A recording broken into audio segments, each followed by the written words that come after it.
గౌరవనీయులు వెంకటరెడ్డి గారికి నేను ఒక 4-5 ఉత్తరాలు రాశాను సార్ నా కాన్స్టిట్యున్సీకి సంబంధించి. నా బాధ ఏంటంటే సార్, ఇప్పుడు మా సిద్దిపేట జిల్లాలో డిప్టీ పోస్ట్ ఖాళీ 2 ఏళ్ల నుంచి, ఈఆర్ఎన్బి ఖాళీ, ఏఈ పోస్ట్ ఖాళీ, ఏఈ లేడు, డిప్టీ లేడు, ఈఈ లేడు, 2 ఏళ్ల నుంచి 10 ఉత్తరాలు రాసిన. దయచేసి ఆ పోస్టులు ఫిలప్ చేయాలనేది మొదటి రిక్వెస్ట్.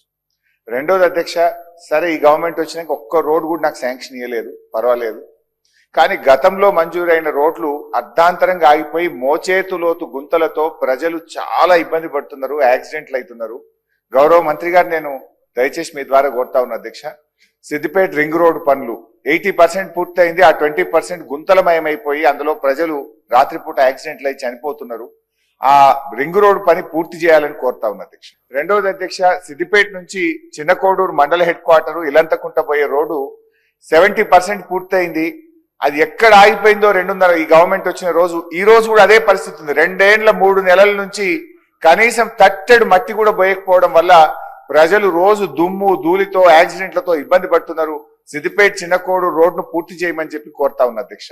అట్లా సిఆర్ఎఫ్ లో ఒకటి ముండ్రాయి అంక్షాపూర్ రోడ్ శాంక్షన్ అయింది, అప్పుడు వెట్ మిక్స్ అయింది. ఫైనల్ లేయర్ బీటీ కోటు 2 సంవత్సరాల 3 నెలల నుంచి ఆ CRF road Mundrai Ankshapur road పనులు కూడా అయిపోయినాయి. దయచేసి దాన్ని పూర్తి చేయమని. అనేక బీటీ రెన్యువల్స్, ఆర్ఎన్బి రోడ్స్ అంటేనే ఒక స్టాండర్డ్ ఉంటుంది సార్.